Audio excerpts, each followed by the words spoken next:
Nahmaduhu wa nusalli wa nusallimu ala rasulil karim, amma ba'd. Hadirin yang dimuliakan, tujuan hidup ini hanya satu yang benar, yaitu hanya mencari ridha Allah subhanahu wa ta'ala. Kalau Allah ridha kepada kita, kita akan beruntung di dunia dan akhirat. Beruntung di dunia maksudnya bagaimana? Beruntung di dunia ini bagaimana maksudnya? Kapan aja dapat pahala terus. Ini beruntung di dunia. Susah dapat pahala, gembira dapat pahala, sakit dapat pahala, sehat dapat pahala. Ini namanya beruntung di dunia. Dunia ini tempatnya mencari pahala. Beruntung di dunia ini bukan kalau dapat duit, bukan, kalau dapat pahala. Karena kalau kita dapat duit juga akhirnya ditinggal. Betul lah mereka. Beruntung di dunia ini nomor 2, beruntung di dunia ini barokah, hidupnya barokah. Barokah itu bagaimana? Apapun keadaannya akhirnya menimbulkan kebaikan. Rizki yang barokah, rizki yang entah banyak entah sedikit mendatangkan kebaikan. Dimakan jadi enteng ibadah. Kasihkan anaknya jadi soleh. Untuk membangun rumah, rumahnya tentram. Nah, untuk bangun masjid, masjidnya makmur. Ini namanya barokah. Kalau nggak barokah itu, walaupun banyak masalah terus. Beruntung di dunia ini semulaikan Allah Ta'ala, orang itu jadi asbab hidayah. Yang ketiga, kemana aja dapat hidayah dan jadi asbab hidayah. Di rumah, rumahnya jadi hidup agama.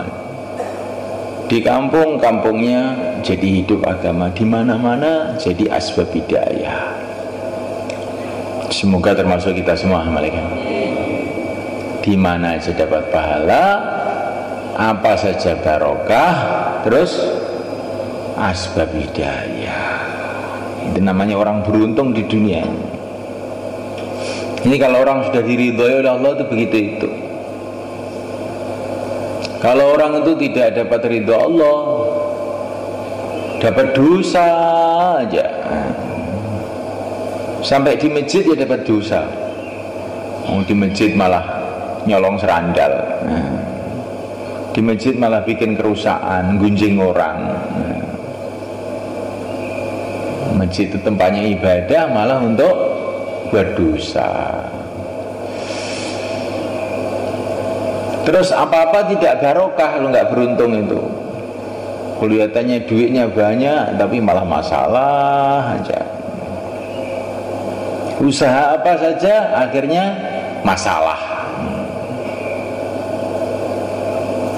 Kalau tidak barokah sampai bikin pesantren maunya nanti ya kayak mau maju tahu-tahu terus masalah. Nah, ini nggak barokah.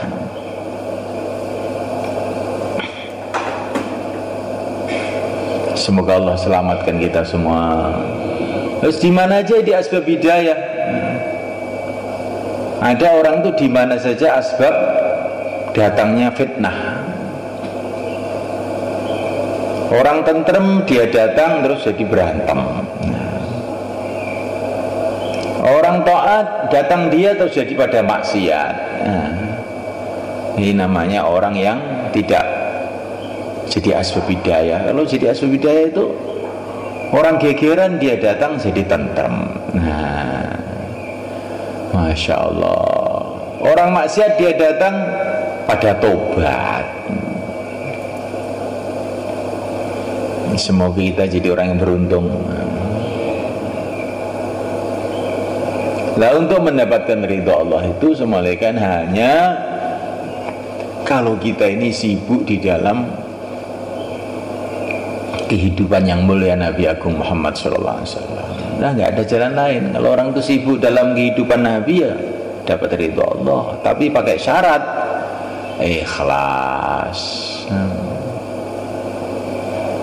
Apa saja amalan hanya cari ridho Allah, nggak ada pertimbangan lain tuh nggak ada.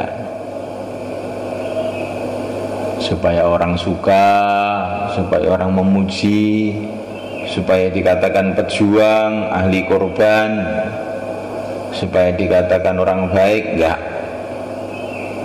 Hanya ridho Allah. Kalau pakai serban, pakai jubah, bukan supaya orang mengatakan ini full sunnah, enggak. Ridho Allah saja. Hanya mencari ridho Allah. Sibuk dalam sunnah Nabi, mencari ridho Allah, nggak ada pertimbangan yang lain. Kalau disuruh bayan semangat, kalau suruh dengar tidak semangat. Ini khawatir ini timbul tidak ikhlas di sini ini. Timbul tidak ikhlas. Orang dengar dapat pahala, berbicara dapat pahala, semangatnya harus sama. Insya Allah kan. Kalau jadi pimpinan semangat, kalau jadi makmur tidak semangat. Ini khawatir tidak ikhlas ini. Sama. Jadi pimpinan, jadi makmur, yang penting dapat ridho Allah. Insyaallah kan. Nah, supaya kita ini bisa sibuk dalam kerja Rasulullah SAW, langkah pertama sibuk di dalam dakwah ya. Kalau dakwah itu ditinggalkan, orang itu lama-lama meninggalkan agama. Dakwah itu kunci kan. Ini kita ini zaman fitnah kan. Fitnah tambah hari tambah berat. Dajjal belum datang tapi fitnahnya sudah menyebar kemana-mana. Maka Nabi menyuruh kita untuk doa, wa'udzu bika min fitnatil masihid dajjal. Ya Allah, aku berlindung, selamatkan aku dari fitnahnya Dajjal. Fitnahnya Dajjal itu apa? Pertama kali ekonomi. Seluruh ekonomi diserahkan oleh Allah kepada Dajjal. Siapa yang nggak mau ikut Dajjal nggak bisa makan. Lah orang kalau senangannya makan aja kayak kita ini kan.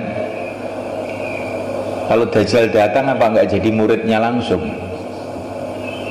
Kamu kalau nggak ikut Dajjal nggak bisa makan, kira-kira berani nggak kira-kira? Nggak makan nggak apa-apa, berani? Dicoba 4 bulan nggak usah bekal, berani nggak? Berani? Yang keras loh, berani apa enggak? Oh, kalau enggak berani Dajjal datang jadi muridnya. Nah, ini Dajjal ini bukan main-main. Pokoknya enggak ikut saya enggak makan. Maka seorang sahabat tanya kepada Nabi, "Lah kalau orang iman pada waktu itu terus bagaimana ya Rasulullah?" Baca tasbih cukup. Dibaca subhanallah, subhanallah sudah kenyang. Ini kata para ulama menunjukkan kalau fitnah itu tambah besar, itu amalan itu khasiatnya itu tambah hebat. Di ketika Dajjal datang itu orang baca tasbih itu sudah kenyang. Di fitnah itu tambah gede, barokahnya amal tambah gede pula. Jangan kita khawatir. Insyaallah kan. Kalau Dajjal datang, kalau nggak ikut saya nggak makan. Gak apa-apa, saya masih punya cukup baca tasbih. Insyaallah malah kan. Terus Dajjal ini fitnahnya teknologi semua kan. Dia ini kalau datang ke tambang mana itu, Timika itu apa namanya, Freeport, itu Dia nggak usah pakai pabrik, nggak usah pakai, dengan teknologi dia, ayo mas keluar, langsung keluar sendiri. Ikut saya, langsung pada ikut. Kalau orang-orang yang takjub dengan teknologi, kira-kira bagaimana? Langsung jadi muridnya Dajjal yang pertama.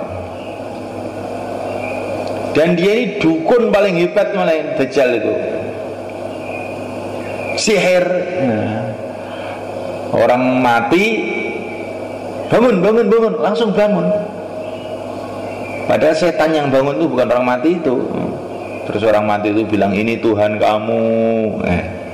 Nah ini kalau orang yang gampang gumun karo barang sing aneh, langsung melok Dajjal. Orang yang takjub dengan yang aneh-aneh jadi muridnya Dajjal. Lah untuk menangkal Dajjal itu diantaranya baca surat Kahfi. Surat Kahfi itu apa isinya? Di antara isinya yang pokok, semua orang dakwah. Dalam surat Kahfi itu ada petani dakwah. Walaula iddakhalta jannataka qulta masya Allah la quwwata illa billah. Ini petani dakwah kepada temannya. Kalau masuk ladang, kamu baca masya Allah la quwwata illa billah. Ada pejabat dakwah namanya Dzulqarnain ke dunia timur, dunia barat, menyebarkan agama. Ada pemuda dakwah namanya Ashabul Kahfi. Dan kedua kali taklim. Ada nabi ngaji, itu surat Kahfi. Nabi Musa ngaji kepada Nabi Khidir. Jadi penangkalnya ini surat Kahfi. Surat Kahfi ini diantara isinya itu dakwah dan taklim. Maka kita harus istiqomah dakwah taklim. Insyaallah kan? Dengan ikhlas. Dakwah taklim. Ini paling enak ini. Kalau Dajjal datang, kamu tidur aja sudah selamat insyaallah. Jadi semulaikan Allah Ta'ala, inilah fitnah-fitnah besar yang dihadapi umat. Semua dakwah, insyaallah malaikan. Semua taklim, hari-hari. Hari-hari mengajak orang ke masjid, hari-hari bentuk jamaah, hari-hari taklim. Karena kalau kita ini nggak taklim, nanti pikiran kita ini dimasuki setan. Bukan sebagaimana yang diarahkan oleh Nabi, sahabat, para ulama-ulama yang ahlinya. Akhirnya nggak, taklim ini penting. Kalau dakwah taklim otomatis nanti sergap ibadah. Karena taklim itu orang diajak untuk ibadah. Dan jangan lupa juga dengan khidmat. Karena dengan khidmat itu kita satu hati.